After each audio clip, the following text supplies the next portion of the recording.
Hello everybody, Darren Cross here. Welcome to Module 1 of MBA 641 E-Commerce.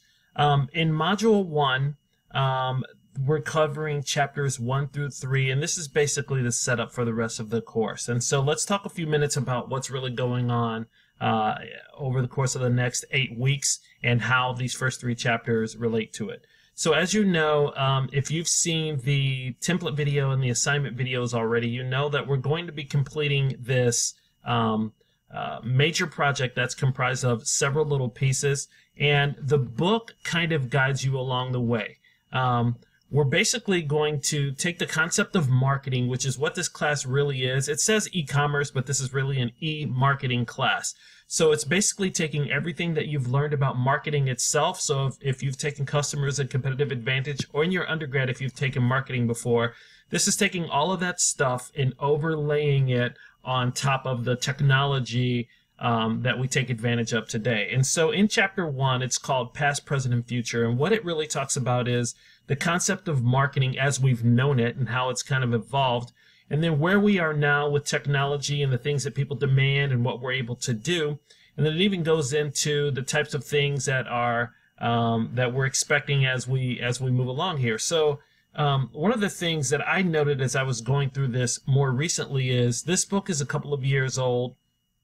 And when we very first started using it for this program, it was talking about how m-commerce was emerging. And so you know, back in the day, all marketing, you know, in ancient times, marketing would just be people standing there selling stuff to you. And then when television came along, the whole television industrial complex and what marketing meant from that perspective changed everything. So we would hear things on the radio, and we would see things on TV. And then there were billboards and newspapers and things like that. And what we're used to now is this concept of e-marketing with online marketing, and we're used to search engine optimization and banners and you know, ads that we see online, even video ads and things like that.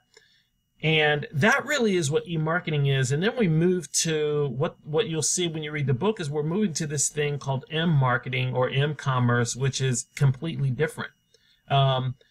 Research is suggesting now that even now people aren't using their computers to buy things. They're using devices, their phones and their tablets and things like that. And so because the technology is a little bit different and functionality is a little bit different, than the requirements for how we talk to our customers is going to be different as well. And then you'll also see that there's a such thing as f-commerce. So Facebook has its own set of marketing and advertising and monetizing and all of that stuff as well. So this stuff is getting pretty interesting, but that's essentially what chapter 1 is about. Then we go into chapter 2, which is the strategic e-marketing and performance metrics. So what we're saying is, what do we know about marketing, and how does it what are the nuances within marketing that we really have to pay attention to? What is the difference between e-business and e-marketing? And how do we actually apply some type of strategy to that? It doesn't do us any good if we're not trying to accomplish any kind of a goal. So the thing is, how do we take all of this stuff that we're trying to do and turn it into a way that we can actually beat our competitors or actualize whatever it is, whatever it is that we're trying to do organizationally. And then the last little piece of that is that if we have some kind of a strategy that we're trying to implement, then we're concerned about performance metrics. So traditionally, you can kind of tell what's going on. How many sales did we get? Or you know, as we moved along, as management theory kind of evolved, it's things like, what are our customer service ratings? What are our employee satisfaction numbers? There's all kinds of metrics that you can look at. Traditionally, they've been focused on financial metrics and operational metrics.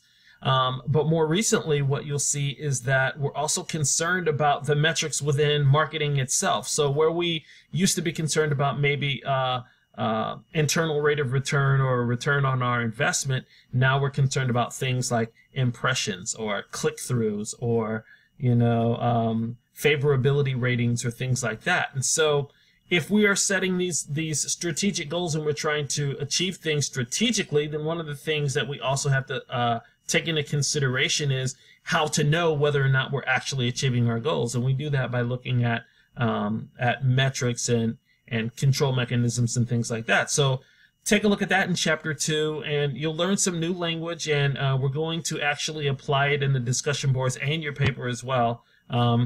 Chapter 3 is about the e-marketing plan, which is essentially what this entire paper is. Okay, so it outlines the 7 steps of the e-marketing plan, and it kind of gives you the basis and some context for what we're going to be talking about. But believe me, over the course of the next 8 weeks, you're going to be very, very familiar with those steps, because each little element of the paper and each piece that we talk about in the discussion board is going to kind of edify what you're learning in the book as well. So I hope that gets you off on a good start. After you look at this lecture video, click on all the other links and folders inside of Mod 1. And then you're going to want to do that discussion board as well as the first assignment. Good luck, everybody. If you have any questions, feel free to reach out.